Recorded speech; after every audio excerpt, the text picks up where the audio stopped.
RCXD rolling. Further collapse expected. Travel to indicated safe zone.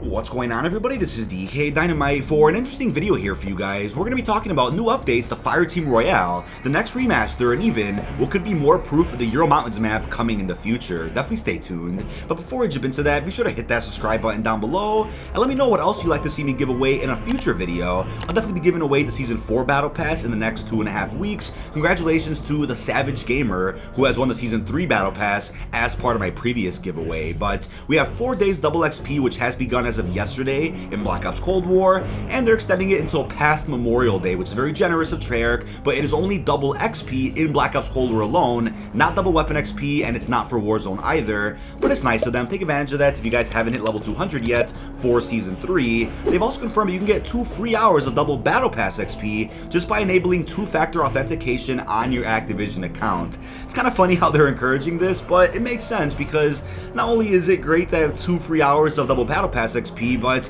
people are losing their accounts left and right from playing Warzone, playing zombies. It's risky, so like I recommended on the podcast, if you guys can, record all of your gameplay just in the case you get banned for supposedly cheating so that you have proof to send to Activision, and on top of that, so you don't lose your account to hackers and cheaters who may somehow steal your information or dox you, definitely be sure to enable 2-factor authentication. It's really important, but in terms of upcoming bundles for Season 3 Reloaded here in Black Ops Cold War, we have a couple of cool ones left, and like I mentioned before, there isn't much news going around right now, but I do have quite a bit of material for this video alone. So we first up have the Fixer Upper Pack with Helen Park herself, and an M16 for 1,300 COD points. Not too bad. We then have the Hunting Party, also for 1,300 COD points, and it features the Toxic Dark Pistol, an XM4 skin, and other cosmetics in here as well. Pretty simple packs in case you guys are interested. Just kind of filler content to keep the weeks going until Season 4 starts. We then have the Mammoth Stalker for 1,300 COD points, featuring an unknown base item,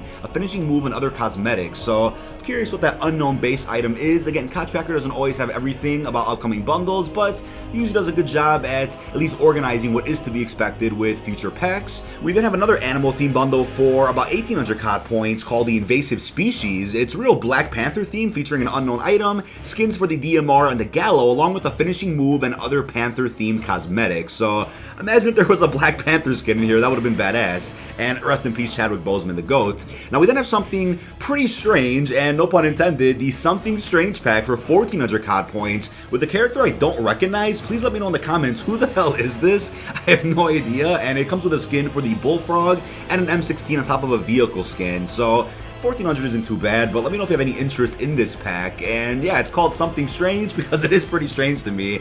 And next up we have an update dropping tomorrow, which is supposed to feature the promise pack for this week, the Xenia Cold Blooded, which I'm looking forward to. It'll be 2,000 COD points with a backflip skin, looks pretty badass, blueprints for the FFAR and the Diamatti, a Charm Watch Leopard finishing move, an emblem, and a sticker. So, you know, the concept art alone looks gorgeous with this pack, and I've always been a fan of having pets roam around with you in the lobbies. Been a fan of this ever since we got the Hellhound pack for Modern Warfare this past summer. So this one looks cool, and there haven't been too many cool Xenia themed packs, so I'm glad they're giving her some love with Season 3 Reloaded. Probably would have been better if this was a Revis pack, but you know, we'll take it, you know, not too bad at all. And now either this week, June 3rd, or the following week, June 10th, one of those Thursdays should bring us the new AMP-63 pistol with its respective bundle. Unless they decide to drop the DLC weapon on a random day, which I don't think they've done in the past, then one of those Thursdays should be it. We have the awesome Gamma Ray pack, which will only cost 1,000 COD points, pretty inexpensive. Features a skin of the pistol, a charm emblem, sticker, and 2 tier skips for the Season 3 Battle Pass. Now,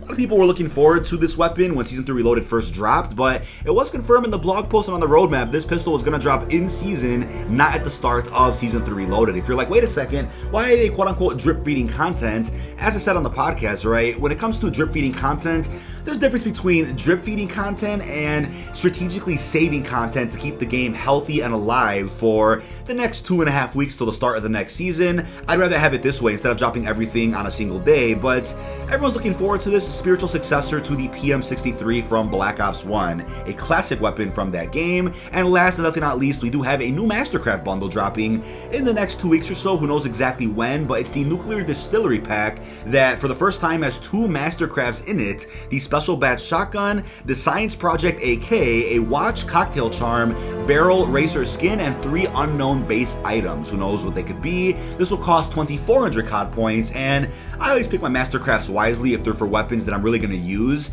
I think the Krig one so far has definitely been worth it. If there weren't too many FFAR skins, I might have considered the music one that just dropped about a week ago, but I may have to consider this one, right? There's a cool skin in there for the shotgun, the AK. We'll see if I end up considering to use any of those weapons in Black Ops Cold War.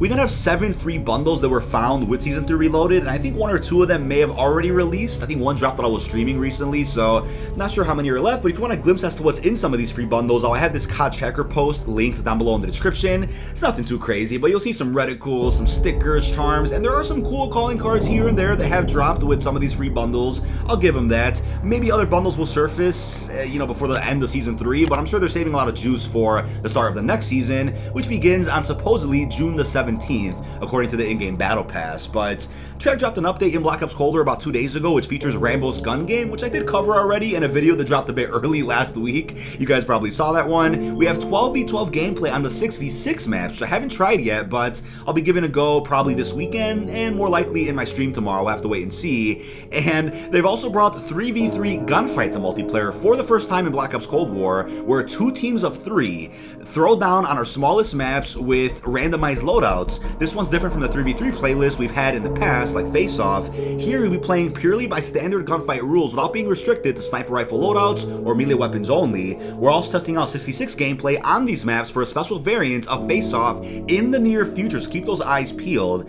That sounds interesting, seeing some 6v6 on maps like, U-Bahn, KGB, Mansion, Diesel. That sounds interesting. And wait, not Diesel, right? That's already in 6v6, but you guys get what I mean.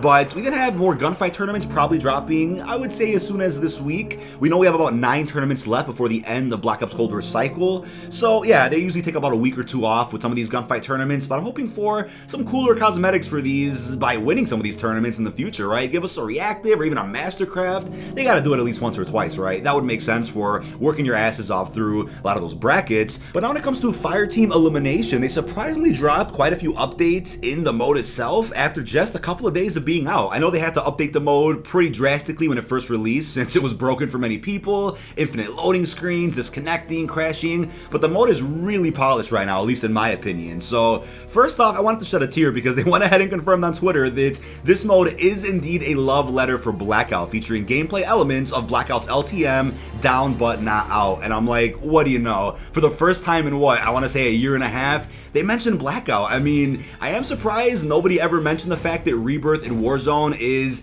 an essential reskin of Alcatraz that was in Blackout. I get it, they don't want to mention it, but we all know the truth about that one. It doesn't bother me at all either, I'm totally fine with that, but I love they finally mentioned Blackout, so could that be testing the waters for something, which we'll talk about in a minute. But they have increased XP values, they've enabled map voting in the playlist, increased the opacity of pings for better visibility, pings will also be less visible while aiming down sights, and map loading stats will show your performance in Elimination on each map, and it should now properly display the correct stats for all players out there. They've also fixed the UI with enemy pings, which now follow the ping player for at least 5 seconds, and to ping on enemy player with an enemy player in your field of view, double tap the left D-pad button on controller or press the Z key twice on your keyboard. They've also addressed an issue where the player would sometimes receive a UI error when being downed or killed by the ballistic knife. I saw the UI error when just booting up a match right at the beginning, but they have really fixed this mode. So let me know how you're feeling about this mode down below in the comments. The only criticism I have right now is that some of the scopes on the ground loots are a bit dodgy sometimes, but something to get used to. And starting off with an MP5 could be a bit frustrating. I mean, I love the MP5, don't get me wrong, but it gets real hectic right away. So maybe changing that loadout weapon, or the starting weapon I should say, to a 1911 or something a bit less powerful might be sufficient in the future. But right now I'm loving the mode, enjoying the storms. I think it plays very differently in every match that you play, regardless of which Fireteam map you like the most. So Treyarch has also wrote tips about starting off in a match, the mid-game experience, how gunfights work, the end game, and how to exfil properly if you don't want to kill all of your opponents in a single match. They really care about this mode, so I love hearing the Blackout quotes like "further collapse expected, travel to indicated safe zones." I'm like, dude, I'm getting Blackout vibes from that. And obviously they re-recorded those lines for a reason, so could they be testing the waters for eventually bringing out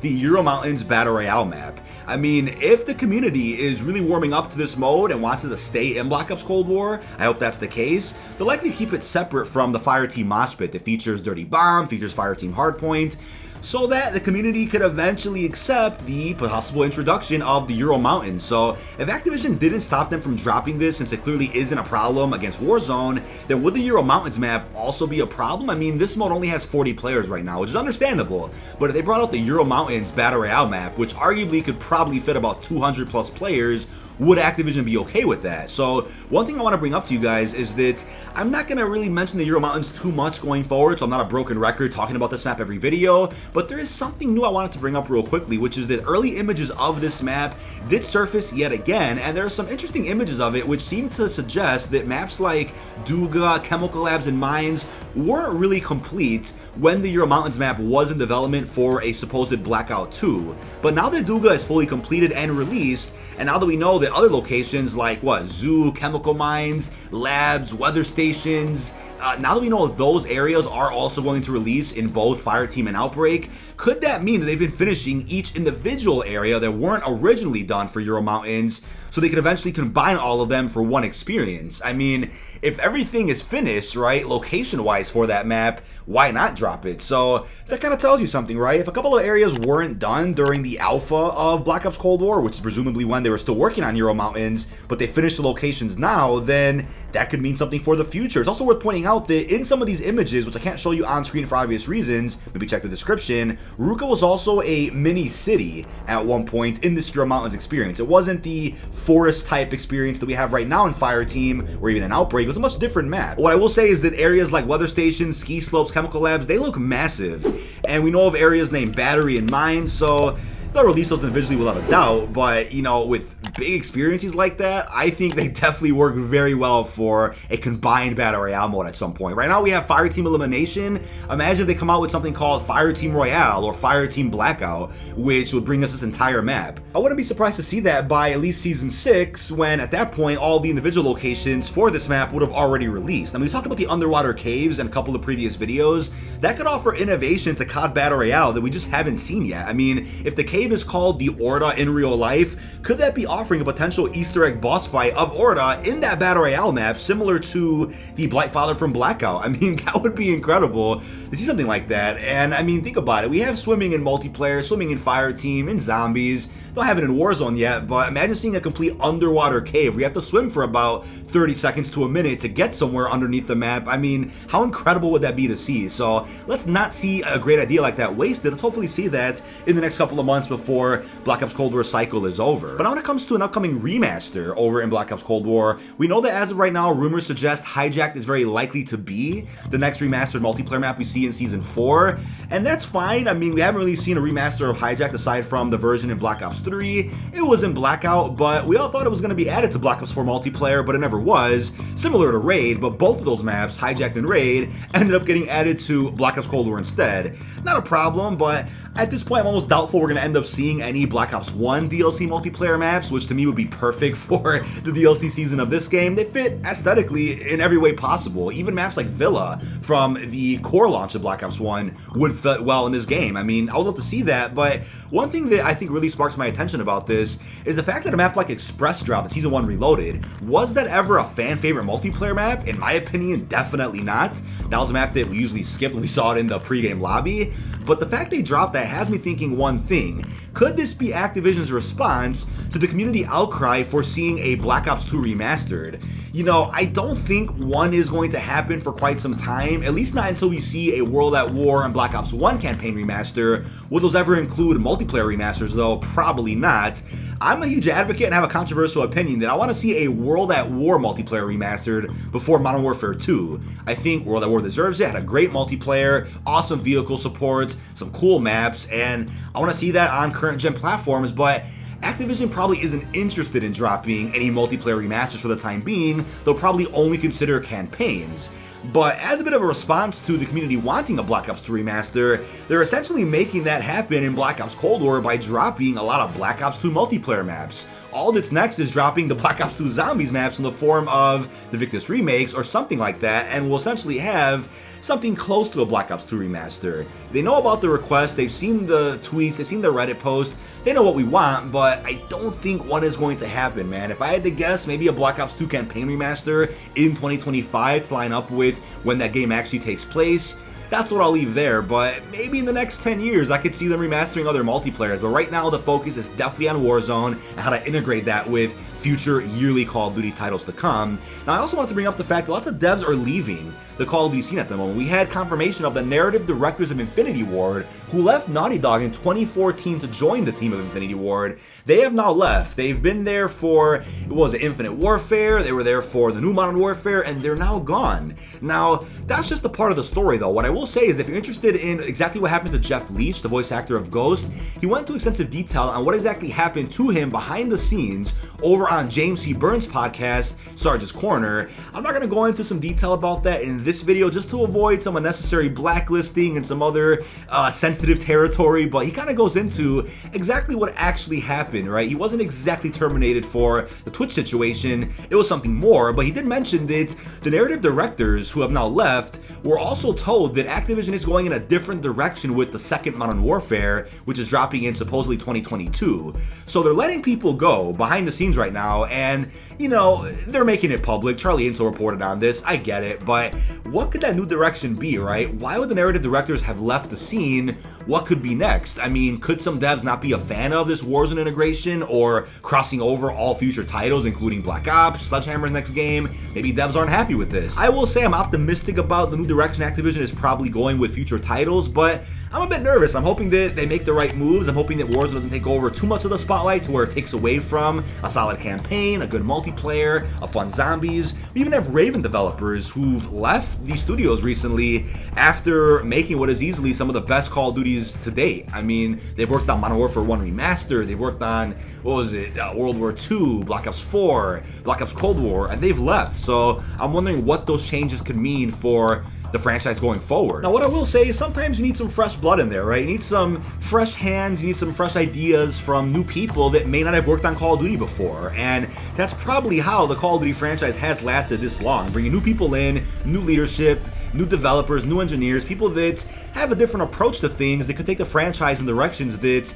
it may have never gone before. I mean, Call of Duty is lucky to still be around in the same scope that it is today. It's hit some peaks, it's hit some lows, but it's continuously going up from here thanks to the Warzone integration, so I'm hoping that some new leadership could make the second Modern Warfare a much better game than the first one was. I wasn't a huge fan of it. Hoping that Sledgehammer's new studio overall makes sure that we get a better game than World War II was. Even though I liked World War II, I can still see them doing so many more things with that era of Call of Duty. And when it comes to Treyarch, they've dealt with a lot of leadership changes over the past couple of years, so I'm optimistic for how they're looking at the feedback to Black Ops 4, Black Ops Cold War, and how they'll apply that to Call of Duty 2023, their supposed next title. But that is about it. This has been dkdynamite. Leave all your thoughts down below in the comment section. What are your thoughts on the updates to Fireteam Elimination, the next remaster, and what could be more proof of the Ural Mountains map coming at some point in the future? Also, which bundles are you interested in, which are going to be dropping before the end of Season 3. Really hope you enjoyed, and I'll hopefully see you in a stream tomorrow. Peace out, everybody.